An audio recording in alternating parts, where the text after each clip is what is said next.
A trio of bills that would restrict how and when the state can require vaccinations against childhood diseases went down in defeat Thursday on the floor of the Montana House. As MTN's Mike Dennison reports, the hot-button subject sparked some emotion-charged and even confrontational debate on the House floor.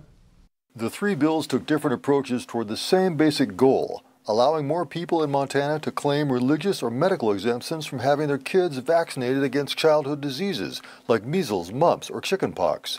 The first bill, from Republican State Representative David Dunn of Kalispell, would make it easier for people to claim those exemptions. Two other bills, from Republican Teresa Manzella of Hamilton, would prevent the state from enforcing required vaccines for kids in foster care families or daycare centers.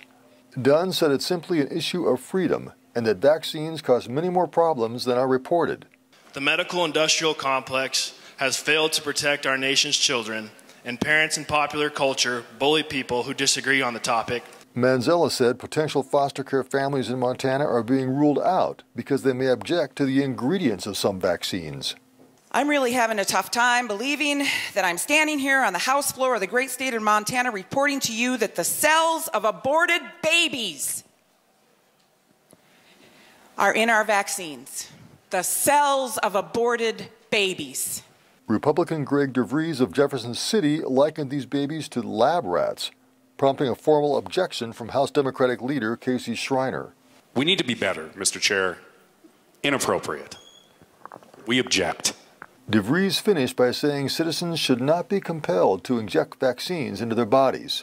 The bills drew universal opposition from House Democrats and from some Republicans as well. I remember losing friends, little people, because they didn't have a vaccine to protect them. They lived in iron lungs, and then they died. I do not want to live through an epidemic that our families went through. We've been able to eradicate most childhood diseases. The facts are irrefutable. The safety of our state is at risk right now, considering what's going on in the state of Washington.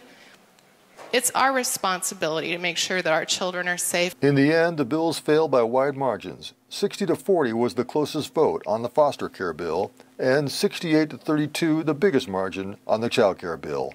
Reporting from Helena, Mike Dennison, MTN News. The legislature reaches its halfway point this week and then will take a several-day break until late next week.